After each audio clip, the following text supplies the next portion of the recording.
Acquiring a business? BizNexus simplifies it. Access thousands of updated opportunities in our DIY marketplace or supercharge team sourcing with OmniSource, your all-in-one platform for on-market, off-market, and coming-soon deals. Scale smarter today. Learn more or book a demo at www.biznexus.com.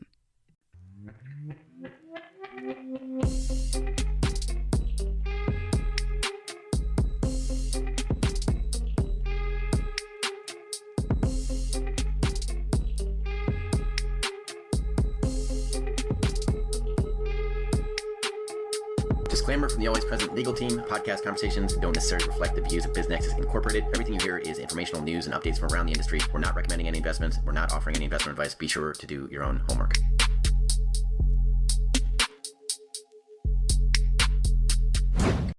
Today, we are strapping in for the tumultuous, high-stakes world of mergers and acquisitions. Specifically, we're looking at it from the side of the company doing the buying. This is Buyside M&A. And we have to start with a figure that should immediately, well, it should grab your attention. The Harvard Business Review estimates that somewhere between 70 and 90% of M&A transactions ultimately fail. They fail to deliver their expected value. And that staggering failure rate, it's not just a statistic, it's the whole reason this deep dive is so essential. We're talking about Buyside M&A, a process a company starts to, actively source its own growth. And it's becoming more common now. Right. It is. In a climate where equity financing is getting more and more expensive, M&A is just a dominant strategy for companies that need to expand or diversify, and fast. It's deliberate, accelerated growth. So our mission today is to basically give you the handbook for navigating those huge risks. We're going to unpack the entire M&A lifecycle preparation, finding a target, and most importantly, managing that risk.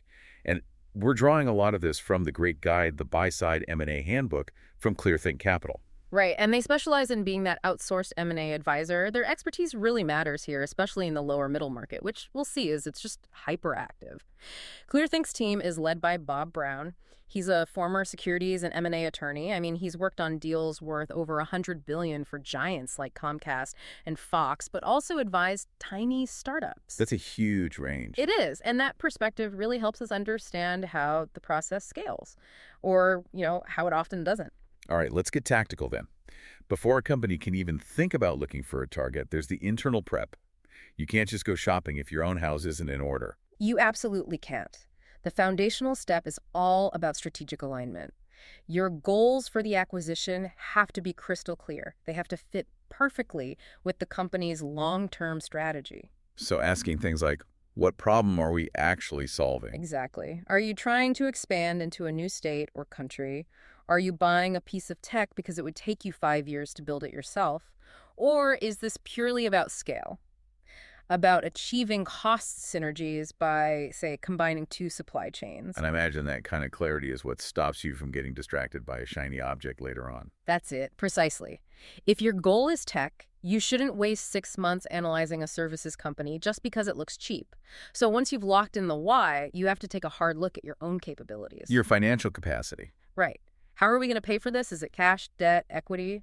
And then you have to review your own market position and even the integration risks that already exist inside your own company. This all hinges on the team. I mean, you can't just ask your CFO, who also does payroll, to run a multi-million-dollar deal. No, you need specialists.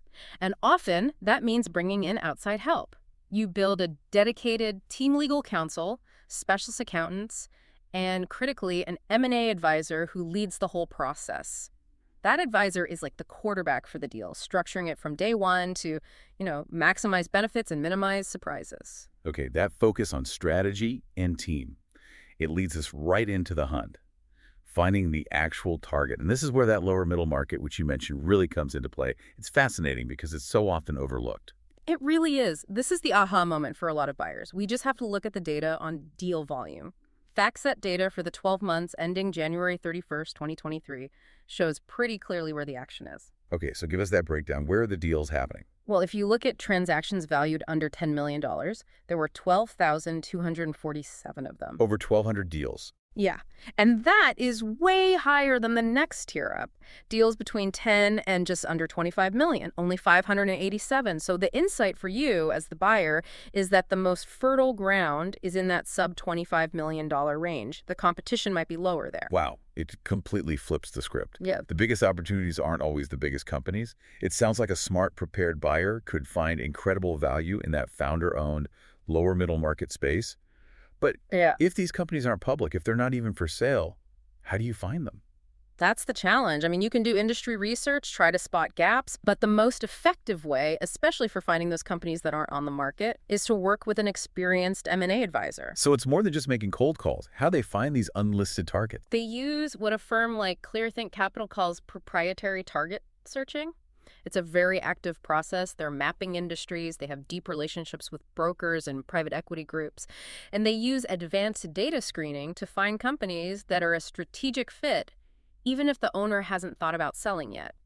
They're basically sourcing the deal instead of waiting for one to appear. Okay, this feels like the highest stakes moment. You found a target, you're talking. How do you put a price on it? This is where you risk overpaying and sinking the whole deal. It's the ultimate negotiation lever for sure. There are two main methods we rely on. The industry standard, kind of the starting point, is the comparable company analysis, the CCA. The straightforward one. You're comparing the target's financials, their revenue, their EBITDA, to similar companies. Exactly. The big advantage is that it's based on real historical market data. But, and this is a big but, for a private lower middle market company, finding a truly comparable public company is often impossible. So it just gives you a ballpark estimate. It gives you a ballpark, but its usefulness is limited. Which brings us to the second method, the one that tries to look into the future. Right. The discounted cash flow analysis, or DCF. Here, you're projecting the company's future cash flows out for, say, 5 or 10 years, and then you discount that money back to what it's worth today. Conceptually, that sounds better.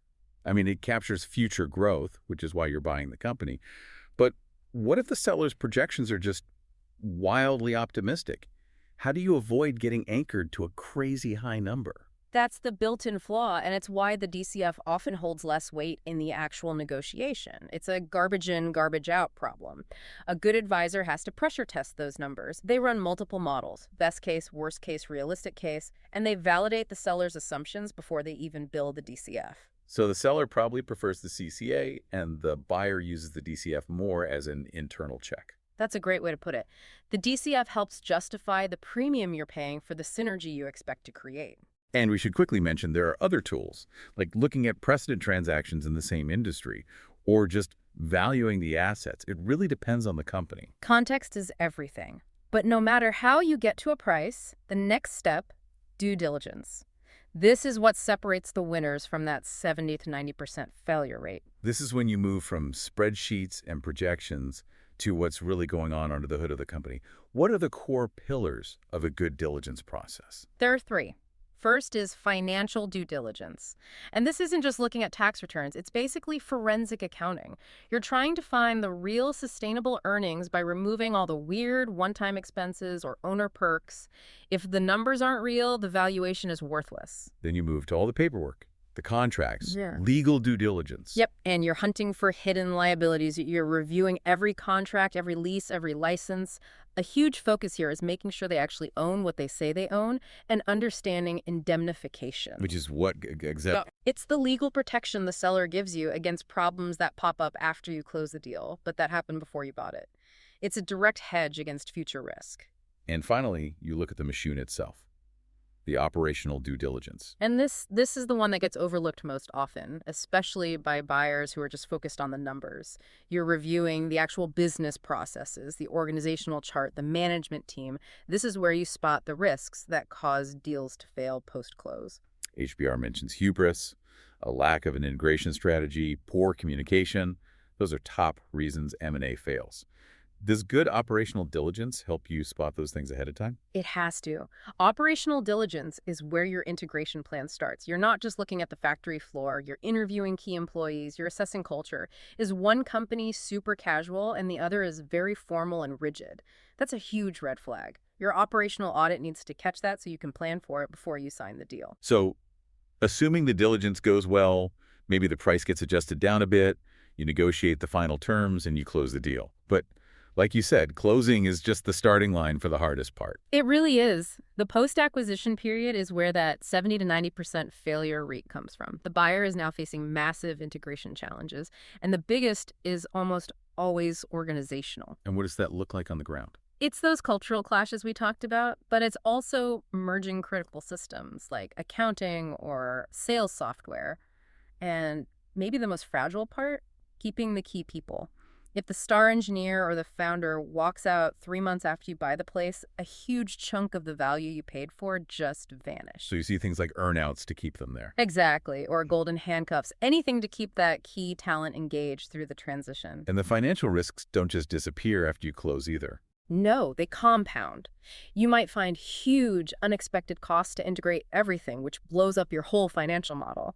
Or if you used a lot of debt and the economy turns, your financing risk suddenly skyrockets. And legally, you could still find a massive undisclosed problem that those indemnification clauses have to cover. Okay, so what does this all mean? We started with that terrifying failure rate. If we had to boil this whole journey down to the best practices for success, what are the key takeaways for you listening right now? First, it's built on strategy. You have to develop a crystal clear M&A strategy that aligns with your long-term goals. Second, prioritize ruthless, comprehensive due diligence across all 3 pillars: financial, legal, and operational. Don't skip one. Third, work with experienced advisors, like the experts at 𝗕𝘂𝘆-𝗏𝗂𝗏 we mentioned, who can help you navigate and find those unlisted deals. And finally, communicate. And plan for integration. Plan for it during diligence, not after the deal is done. That emphasis on planning really underscores that the goal isn't just closing the deal. The goal is creating durable, long-term value. A successful deal looks past the short-term win and makes sure the acquisition is a real catalyst for your long-term strategic plan. It means the 10% of deals that work. Those are the ones where preparation really did meet opportunity. So considering that persistent 70 to 90% failure rate and the focus on financial, legal, and operational due diligence, it leaves an important question for you to think about. Which of those 3 types of diligence do you believe is the one that gets minimized or even overlooked the most by buyers whose main or only focus is on getting the lowest possible price? Something for you to mull over. Complex journeys require expert guidance, and hopefully you now have a much clearer overview of the buy-side M&A process. Thanks for diving deep with us. We'll catch you next time. Thinking of exiting your business or taking on a private equity partner to help you grow faster? BizNexus has you covered. Tap into our network of thousands of best-fit investors, acquirers, and proven M&A advisors, and we'll help you begin the relationship confidentially on your terms, your timeline. Learn more at biznexus.com.